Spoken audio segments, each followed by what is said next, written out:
西藏姑娘在四川农村，画风是这样的。你上。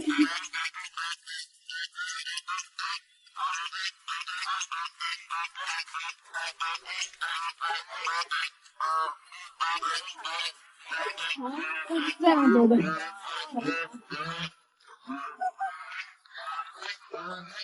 我现在在四川盆地中部，海拔只有300米，气候又好，又很休闲的一个城市。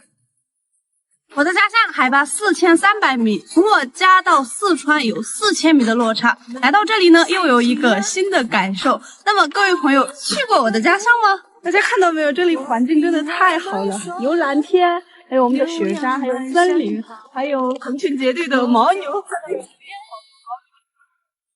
Hello， 听见风看3个中英，家人朋友们，大家好，我是你们的好朋友藏族姑娘罗马。我的愿望呢，就是想让你们多了解一点西藏。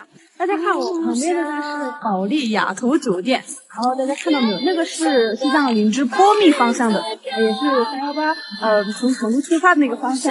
这边呢看到没有？有一个非常漂亮的一个冰川，然后看这边像如兰小镇的公布拉赞雪山，看到没有？非常的壮观。还有我们的这个草地上遍地的这个原生态的牛粪。今天卓玛和朋友去打理一下他老家的房子，也看看四川农村的风貌，最重要的是带屏幕前的观众朋友们看看和西藏的农村又有啥不一样。四川省学宁市是318国道的其中一站，咱们坐上车就能到朋友的老家。不过我们不走318国道，因为从学宁城区到安居区再到石洞镇的农村修了快速通道，路程缩短了1个多小时。四川农村和西藏有一个共同点，就是公路在那里，节省所有人回家出行的时间。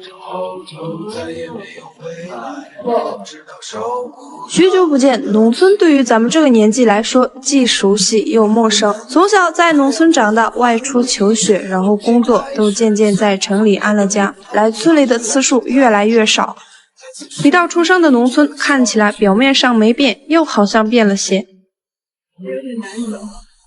朋友说从镇上到老家村里不算远，小时候为了抄近路就走一条沟渠，对于孩子时来说这个渠很高，走上去是勇敢的证明。穿过田野里节省回家时间是一种聪明。而走在朋友老家的农村，有一点也让卓玛羡慕不已。1年不完的老房子门前长满了杂草和树，就是西藏的宝贵资源。把镜头拉回到卓玛老家日喀则，山上和门前真实情况是这样的。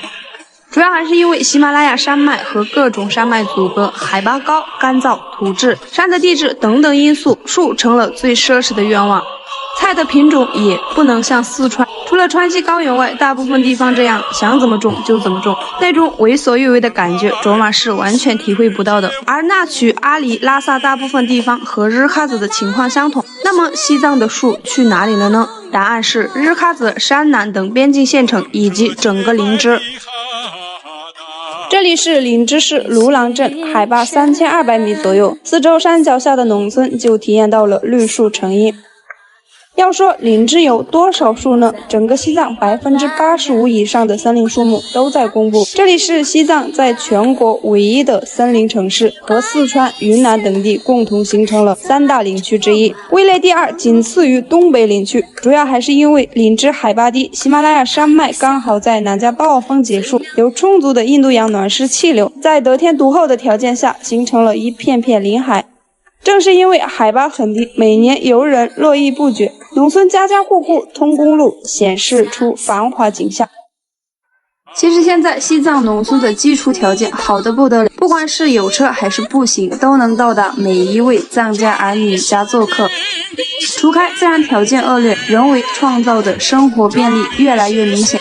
在西藏处处都体现着人的无畏和团结，有了这样的品质，再大的困难都能解决。漂亮的农村房子，通水通电，快速的5G 网络，唾手可得的电子设备运输，10万公里以上的公路，城市之间的高速、青藏铁路以及动车组开过川藏铁路，哪个不是世纪工程？无论城市还是农村，西藏已经全部实现。有时候可能北上广甚至全国的朋友都羡慕咱们的生活。而四川农村的生活也让卓玛感受一种美好。用锄头清理门前杂草，虽然消耗了体力，但是参与会产生快乐。往那边噻耶，我在那里嘛。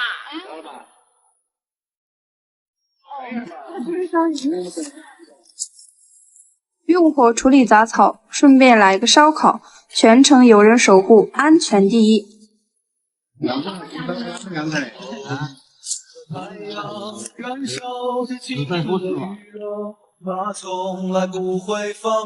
所谓是人多力量大，没用多长时间就收工。朋友家每年都会清除一次门前的杂草，住的时间却很少。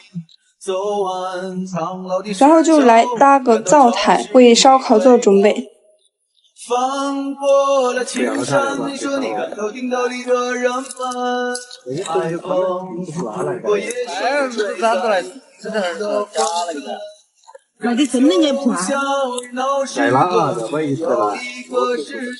当然还有竹筒肉。每天都一次传统城市。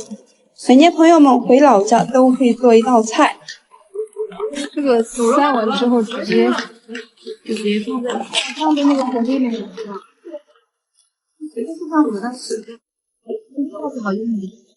卓玛还是第一次吃，因为西藏还是比较少见竹子，自己动手的成果。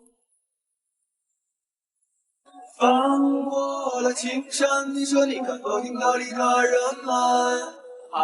味道好，心情也美好。卓玛就喜欢这样热闹的场面。龙在阴的地方它才会跑。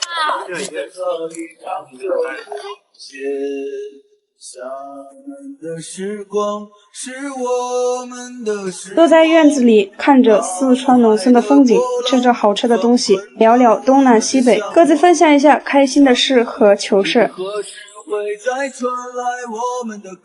等待火光殆尽，我们便一起上山进行一项四川这边很普遍的习俗。各位朋友，能猜到是什么吗？是无忧的时光，精彩的年月不会被什么改写。当这些事情全部做完，就结束了美好的一天。农村生活体验心满意足。也欢迎所有朋友到西藏来玩。虽然那里海拔特别高，但是基础设施、生活条件非常的好，所以呢，完全不用担心。大美西藏，欢迎您！尼玛拉萨，一去拉萨，你。